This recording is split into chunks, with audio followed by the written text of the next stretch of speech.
ข้าวสารก็เบิดเลยหมดบ่มียังกินเลยมื้อหน้าเด้อสั่งต้นน้ำตาไหลเว้าทั้งน้ำตาเลยพี่น้อง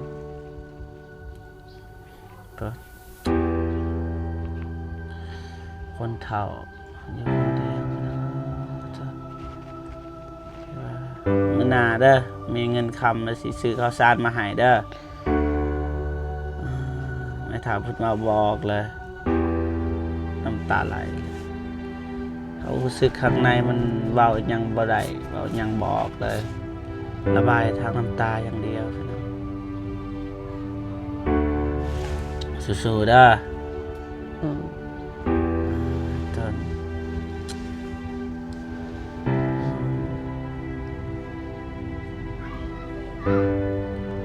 ลูกหลานก็มีอยู่หลานลูกหลานมีอยู่พืชเนี่ยเอามาจะใช้ในพืชใครเป็นคนตัดให้ตัดเองนำในตัดเองข้าวยัง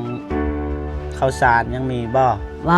เขาทานบ่มีเลยบ่มีเงินกินยังสันตอนเช้า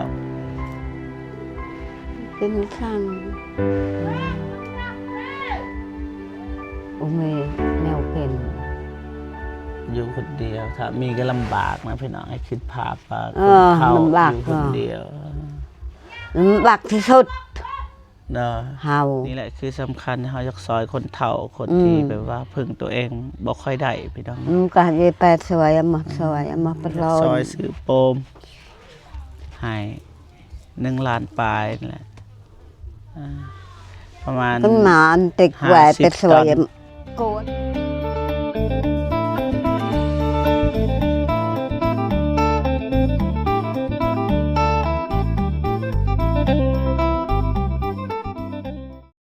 โอเคพ่อพี่น้องเนาะตอนนี้เบาเจ็บก็อยู่บ้านทุ่งวายคือเก่าพี่น้องเนาะมาหาแม่เฒ่าคนหนึ่งเราอยู่คนเดียวเนาะอยู่คนเดียวเลยแต่แบบรายละเอียดนี่เขาก็บ่มั่นใจพูดแต่ว่าทางบ้านเขาว่าแม่เฒ่าเราอยู่คนเดียวให้เบาเจ็บมาเบิ่งว่าเป็นแบบใดพี่น้องเนาะต้นปลายสาเหตุคือยังเป็นยังคืออยู่คนเดียวพี่น้องเนาะไปไม่ได้ว่าไปเบิ่งไปชมนำกันเลยพี่น้องเนาะไปโอเคพอพี่น้องเนาะเปิดภาพมาอยู่บ้านยายเพิ่นพี่น้องเนาะเบาเจ็บก็มีนะฝากนะตอนให้ยายเพิ่นมีไข่นมแล้วก็มักเผ็ดเกลือแป้งนัวครบปึ๊ดพี่น้องเนาะประมาณนี้ตอนนี้ก็อยู่กับแม่เฒ่าพี่น้องเนาะสบายดีเด้อแม่เฒ่าสบายดีเด้อแม่เฒ่า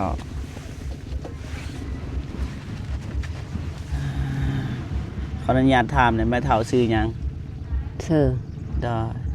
นางเวิญแม่เวิญแม่เฒ่าเวิญนางเวิญนางเวิญแม่เฒ่าเวิญพี่น้องเนาะอายุจักปีแล้วแม่เฒ่าบ่จักเลยบ่จักเท้าแห้งแหละตามเบิ่งอยู่คนเดียวบ่คนเดียวไม่ถังอยู่คนเดียวบ่อยู่เฮือนนี่นักเจ้าเฮาบ่มีพ่อแม่บ่มีพ่อแม่ก็ธรรมดาบ่มีแล้วเพราะว่าแม่เฒ่าแล้วเด้บัดผัวเด้ผัวแล้วบ่มีผัวบ่มีลูกหลานเด้ลูกหลานแล้วบ่มีอยู่คนเดียวเลยกินยังแต่ละมื้อแม่เฒ่ากินนิสังกินยังกินข้าวเปียกแน่ยังอีกแม่เฒ่าข้าวเปียกจะมาไว้cái cha cả cái cáiว่าไงอุตักก็ว่าไงอุดังคือแบบนี้พี่น้องเอ้ยสิแปลให้ฟังแม่เฒ่าละวานี่มีหยังก็กินเลยเพราะว่าบ่มีคนเฮ็ดบ่มีคนให้ประมาณนั้นแหละเรือนซ่านก็อันนั้นอยู่พี่น้องเนาะเรือนซ่าน gọt vì mình mày rau ý chênh thằng cà thề dập ได้ เป็นสวยเป็นดังเป็นเสนอ ขึ้นเทิงเฮือนได้บ่ไม่เท่าสักไอเด่งบน บอน ได้ไปไปนั่งขึ้นเฮือนขึ้นศาลก่อนไปนั่งนะอ่า เฮือนก็ประมาณนี้พ่อพี่น้องเนาะอ่า เออเกลียวเจ้า เฮือนโอเคอยู่พี่น้องนะแต่ว่าไม่เท่าเพิ่นอยู่คนเดียวอ๋อก อก ขออนุญาตเด้อไม่เท่า ระดับตะเรงนั่นมันเลยเจ้านัดต่อยมันกล่อเฮงทอกอก ไอ้นั่งวันนี้อ่าโอ้ กอก อยู่คนเดียวพี่น้องเกิดเป็นนัวก็นี่เป็นนัวจากเบิดเลยพี่น้อง มัดตั้งนอนละมัด อยู่คนเดียวปัญญามจิบยามไข่ได้ไผสิเบิง เจ็บไข่ ได้ ไอกระเพาะปะดอง มีบ่คนเบิงอหย่างเวลา โอ้แม่ บ่มีเลย อืม เอาลูกหลานไปใช้เบิดลูกหลานบ่มีบ่แต่ก่อนบ่เคยมีบ่ ลูกหลานแม่บ่แม่งยัง อ่า ก็ว่างั้นเลยก็ว่างั้นเบิ่งงาน บ่ได้เบิ่งแยงอหยังเลย อืม แต่ละมื้อนี่แม่ต้องกินคนเดียว เวลาเจ็บเป็นเด้ ติกูทุจ่าทุตะกอขึ้นมาไว้หอยแวมะกูตะกอกูจะจ่ากูตะกอจะจ่ากะกูอ้อ ได้คันมีก็กินบ่มีก็บ่กินนะครับเพิ่นว่าลูกหลานบ่ได้เอาหยังมาให้บ่ ว่า บ่ให้ทนไม่เท่าไหร่อยู่คนเดียว พอแล้วเสียดนนะบ่ ดันแค่ดัน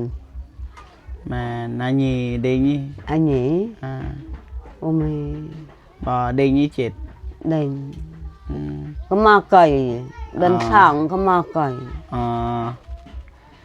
เดินทางมันจะกว่าก็ไม่หนูก็มาไก่อะจี ได้ cái phèn nọ tôi đừng có ở cái tật đơn sòng chết à อืมลำบากเนาะ lâm bạc ơi cả lâm bạc với lời là cực cái cuồng cái càng là cái nắng bè mà hay nô là cái chờ cái trên đào vừa của đồng nhềm là cái chậm là lên là rập vào với cô มาแต่เอามันต้นบ่เมื่อวานนี่ ừ ได้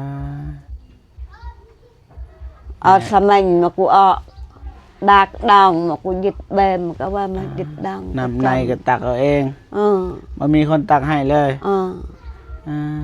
มันก็บ่ติแล้ว lắm bạc เอ้ย ơi สู้ๆเด้อ ừ ไอ้ต้นให้มาเท่า เป็นสวยเป็นดังหาโกสังกะเสก็ก็ว่านึงจำไม่อัดเตะเฮงกระเทาะนำกระแสบ่าวเจนหาวอีดอกอีเด็ก เว เล่น ลาฝนตกเปียกเบิด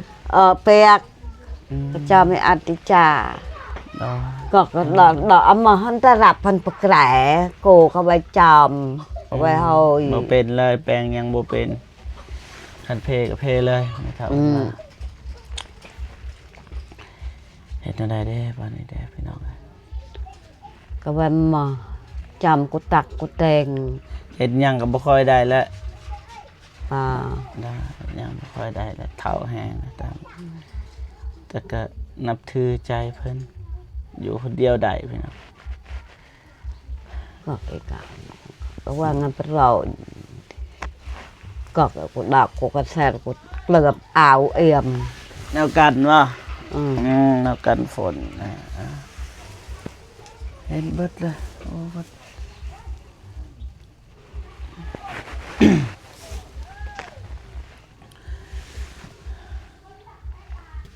เอาได้เจ็บเบิด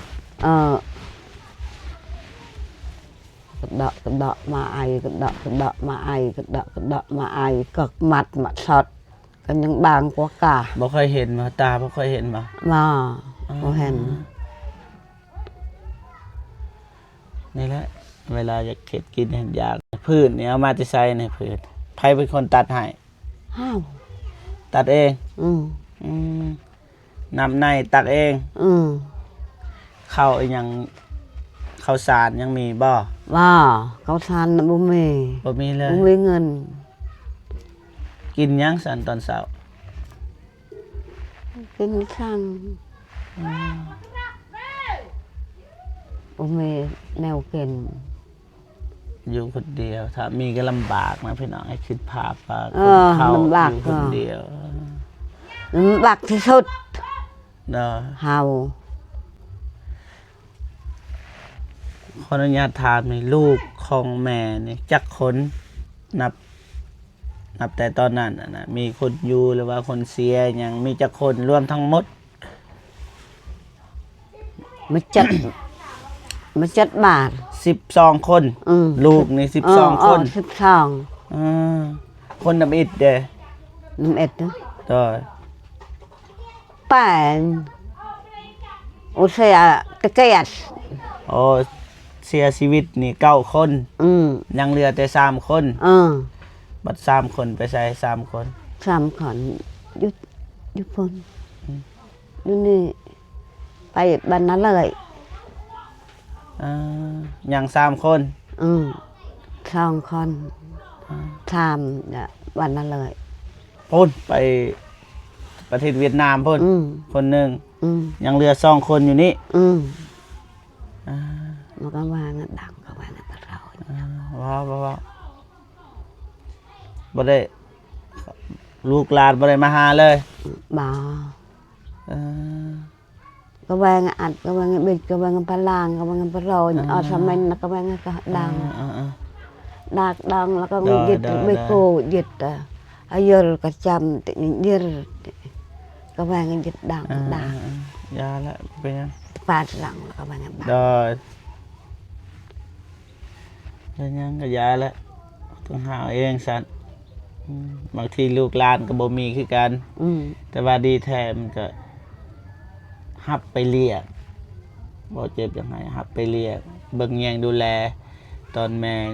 ยังมีชีวิตอยู่พี่น้องเนาะเพราะว่าแม่เฒ่ามีลูกอยู่แต่ว่าลูกก็ตามที่แม่แล้วว่านี่ลูกก็บ่มีหยังนะแต่ว่าดีสุดนี่อยากให้มีหยังก็ต้องกินนำกันบ่อยากให้แม่อยู่ตามลำพังนะบ่เจ็บคิดว่าแบบนั้นแต่ว่าทั้งหมดทั้งมวลเฮาก็บ่ฮู้เบิ่งเลิกเบิ่งลางว่าเป็นแบบใดเป็นหยังคือให้แม่เฒ่าอยู่คนเดียวพี่น้องเนาะ ปกติพี่น้องเอาบ่ฮู้ว่าเพราะว่าคนเฮามันต่างกันพี่น้องสิให้สิเครียดไผก็บ่ได้แต่ว่าให้กำลังใจแม่เฒ่าเพิ่นสู้ๆเด้อ นี่เพียรเงินสั่งโผก็ว่างันอัดก็ว่างันยุโรปที่มันหนักโผ ฮู้อยู่คนเดียวฮู้อยู่มันลำบาก ลำบากเลยเจ้าลำบากที่สุดงานกันนาใช่ลำบากละใครนายใบโกนมาติจืดตนามันละก็คุณยิ้มติยมติไงคุณยิ้มเด็กไปเจียมองว่าแมองแล้วก็แบบกลมสุกเดียวถึงโดงถึงจ่าถึงไอ้ยันละหนวดเปิดตาอายตามางกรีอับอยู่ก่อนอย่าพาแม่เฒ่าเพิ่นว่าบ่อยากอยู่แล้วนะสิตายก็บ่ตายนะเพราะให้ลำบากนะอยู่คนเดียวมีแต่เจ็บมีแต่ไข้ซื่อ ตัวอย่างว่ามื้อใดที่แม่เฒ่าบ่มีข้าวกินนี่แม่เฒ่าเฮ็ดแบบใดตัวอย่างว่าที่ไงอัมมากับแบบกระเราแต่ป่าเนี่ยขึ้นมาไม่ตัก ที่น้ำกูอัดกันก็ อดเลย อด บ่ได้กินเลย บ่ มีว่าคนมาให้อย่างมีบ่พี่น้องอย่างเขตนี่มีบ่ บ่มี บ่มีคนมาให้เลยต้นไม่เท่าไหร่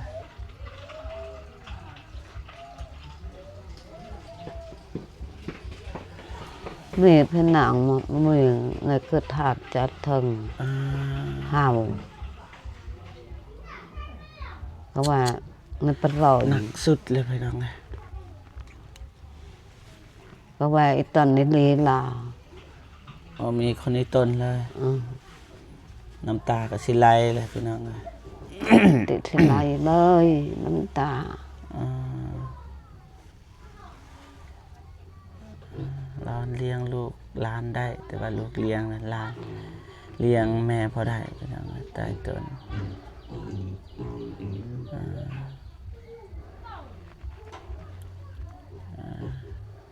บ่เจ็บกะเพราะยังบ่ออกเลยต้นไม่เท่าพี่น้อง นี่อัดจุหน่อยมันเอาวางสมัครเอกะก็วางกันดองก็วางกันปานอยู่เอ็มออกมา บ่ถึงเขาต้น ง่ายว่าบนกาแฟมักนายมันเอาวางดองตึกมักผันติกาแต่ก็วางกันปลอย น้ำตาก็สิไหลเลยไม่เท่า อืม น้ำตาไหลพี่น้องรู้สึกเลยเห็นภาพเลยพี่น้องเลยมันลำบากไม่เท่าอยู่คนเดียว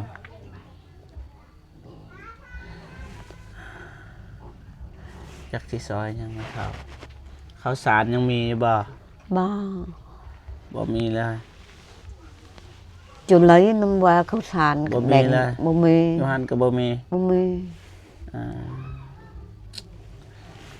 น้ำตาไหลพี่น้องเลยข้าวสารก็เบิดเลย มัน เบิดบ่มียังกินเลยมื้อห บ่ น้า มี เด้อ สั่ง ต้นน้ำตาไหลเว้าทั้งน้ำตาเลยพี่น้องเปิดคนเฒ่าอยู่คนเดียวพี่น้องเจ้าว่ามื้อหน้าเด้อมีเงินคำแล้วสิซื้อข้าวสารมาให้เด้อแม่ถามเพิ่นมาบอกเลยน้ำตาไหลเลยเขารู้สึกข้างในมันเว้ายังบ่ได้เว้ายังบอกเลย ระบายทางน้ำตาอย่างเดียวพี่น้องสู้ๆเด้อ อืม ตอน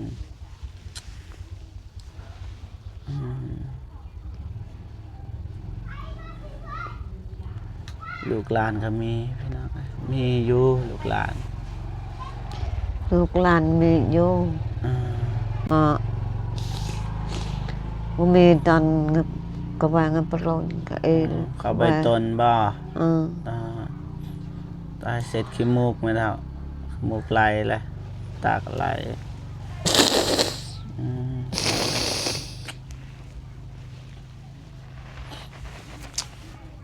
พอเจ็บจนน้ำตาซึมเลยพี่น้องน้ำตาซึมกับแม่ไป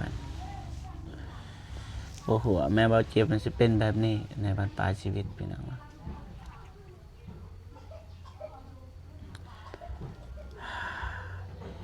ว่าบังเอิญมีงบจาก ก็ว่ากันตัวก็ว่ากันเป็นงายันมังจะกุยอยากตัวเบน ยามเจ็บยามไข้ก็แนวใดยามเจ็บยามไข้เด้มีคนไปส่งห้องหมอบ่ ง่ายของ ไพ่ ง่ายกันหมอเอาไปก็แบบเลยสอง ถ้ามีคนเห็นเขาก็ไปส่งอันบ่สบายบ่น้ำตาไหลพี่น้องเต็มเล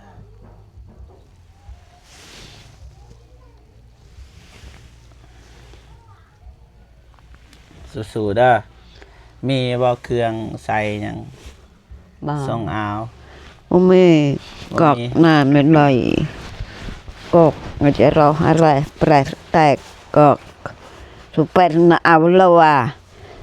น่ะเราเอายากกูสุเป็นสับน่ะส่องเจ้าก็เตะส่องตะกะ บ่มีเลยเครื่อง บ่มี มื้อหน้านี่ลูกหลานจะมายามใหม่เด้อสิเอาเครื่องมือซองมาให้ต้นต้องให้ดอกบ่ให้กันไว้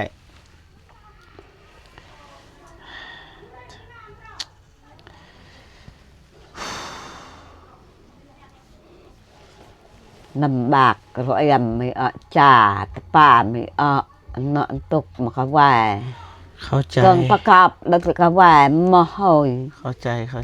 มันลำบากบ่มีหยังเลยเอาจังซี่พี่น้องแม่เฒ่าแล้วบ่มีหยังนี่แหละอยู่แต่ในเฮือนนี่แหละเฮือนนี่มีอยู่พี่น้องแต่ว่ายามฝนนี่เฮือนกลัวนี่เปียกเบิดแล้วว่าอยู่คนเดียวเฮือนหลังเก่านั่นแหละหลังเก่าที่ตอนพอยังอยู่พี่น้องแต่ว่าตอนนี้อยู่คนเดียวกินข้าวคนเดียวนอนคนเดียว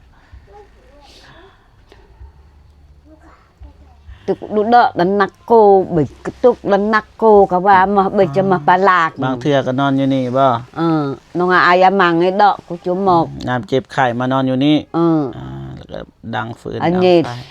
หนาวผ้าห่มมีบ่ผ้าห่ม bà อืม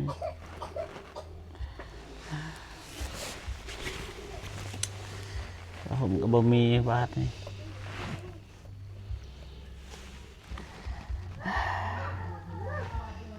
โอเควันนี้เราเจ็บก็ซื้อไข่เสือนี่แหละคือพูดแหละเคยกินอยู่ว่านมนี่ไหม cười เคยกินบ่ kinh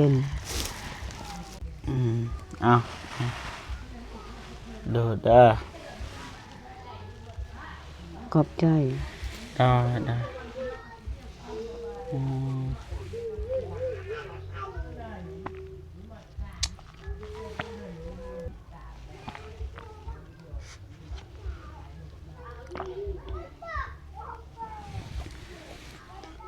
หวานป่ะ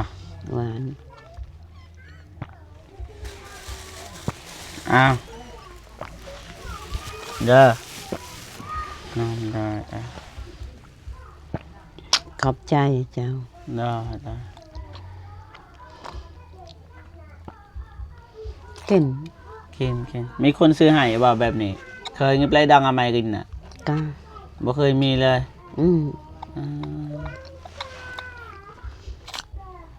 ว่ากูบนแสกพระง่ายกูเปลยง่ายน้ำกะกูอ้อบ าทนี่นี่บาท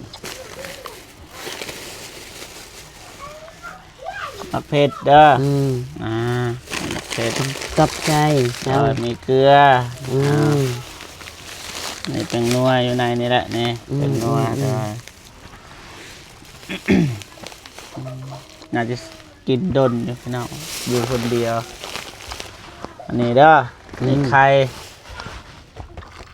เฮ้ยไม่ตักจ่า hồi của áp Tên như trà À, của bị đạc một áp ได้กินได้จากมือนี่ไหมครับมาไอ้ไงเบิดจ่าไข่นะมาไอ้ไงจากมือ ติบนอย่าน้ำหนักโกจ่า เด้ เช็ด อ เช็ดมือ 10 มือ ม มือละ 3 อืม เสาเพนแรง1 30 10 วันแค่ได้ อันนี้ก็บ่แม่นของลูกดอกเป็นเครื่องผู้ใหญ่ใจบุญเพิ่นอายทอมมี่แล้วก็อายเทนนี่ส่งเงินมาให้แต่ว่าเบาจิบก็จุดรายละเอียดเรียบร้อยแล้วพี่น้องนะแล้วสิแจ้งให้เพิ่นว่าเท่านี้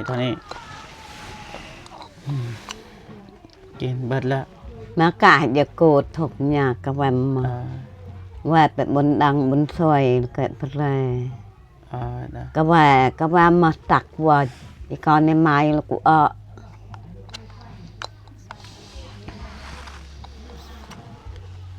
ก็ว่าไงอุเลียงก็ว่าไง เอาอีก ตั อันนี้เอากินอีก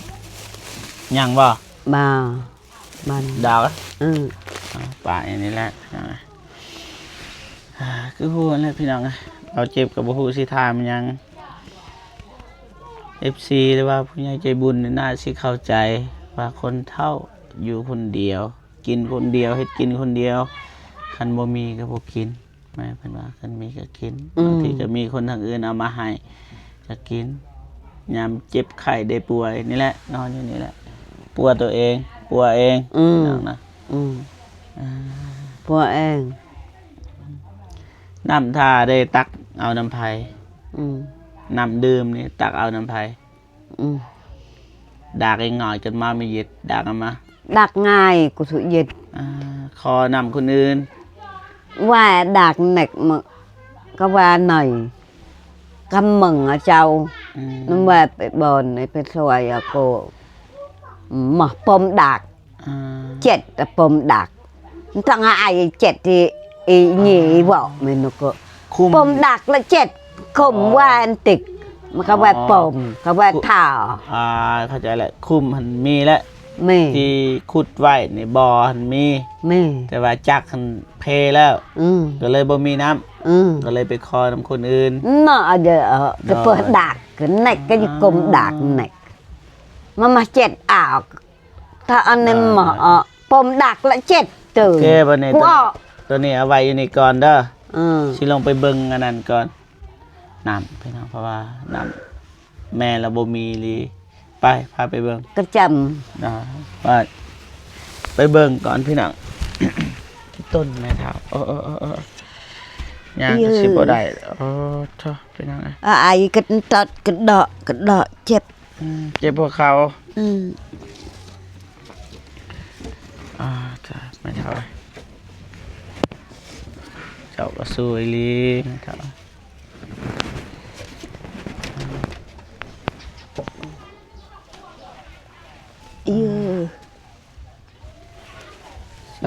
cũng đạt chứ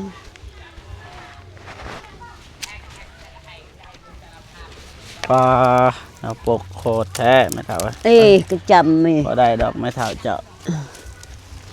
cái đợ nợ đồอยู่นี่nợ đọc cặpแต่มันnợ ยาละcái chầm ơi มีบ่นำอยู่ไหนดากแวดูโยนจ้ะว่ายนำมันมีโดยแต่ว่าบ่มีโปมก็ว่าโปมก็จำไอ้ตักบัดไฟนี่พอใส่แม่ใส่น้ำไฟ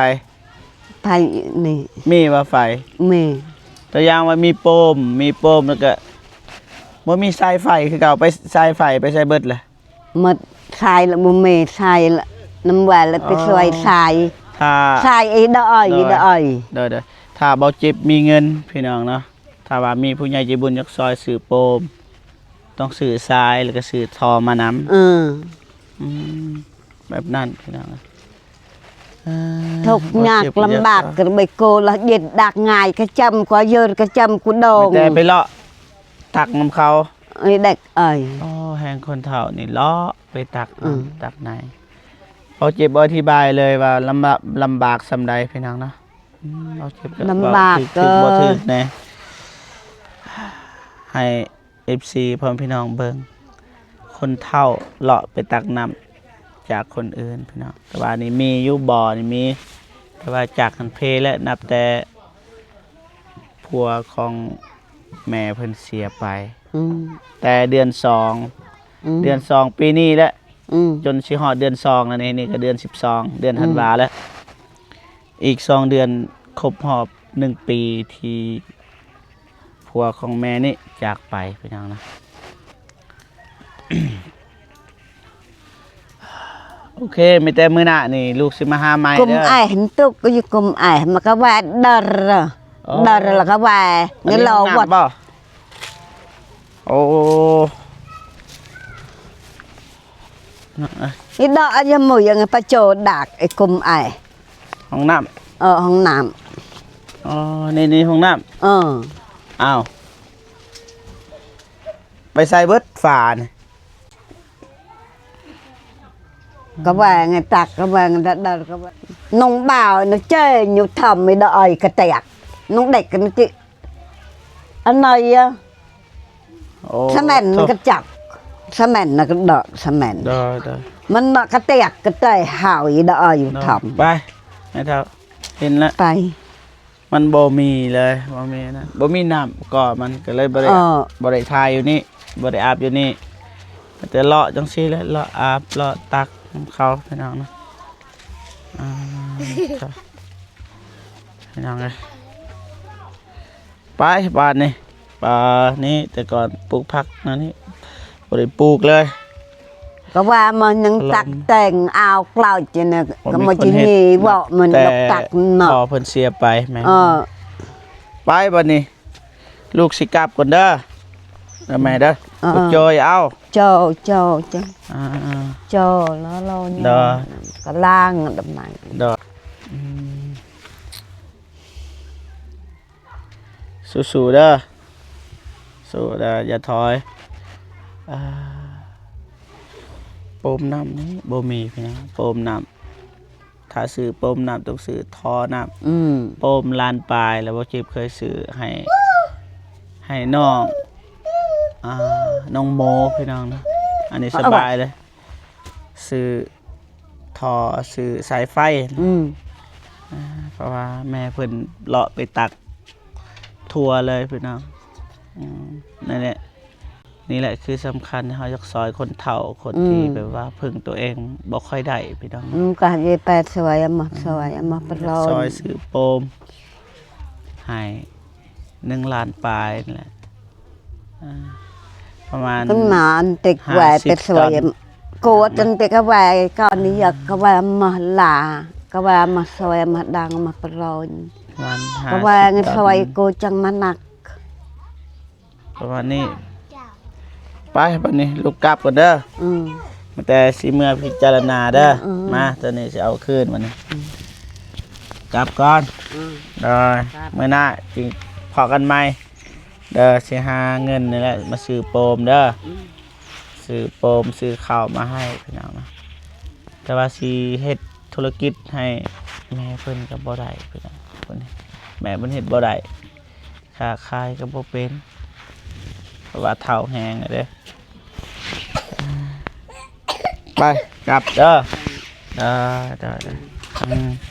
กลับก่อนได้ bye bye ได้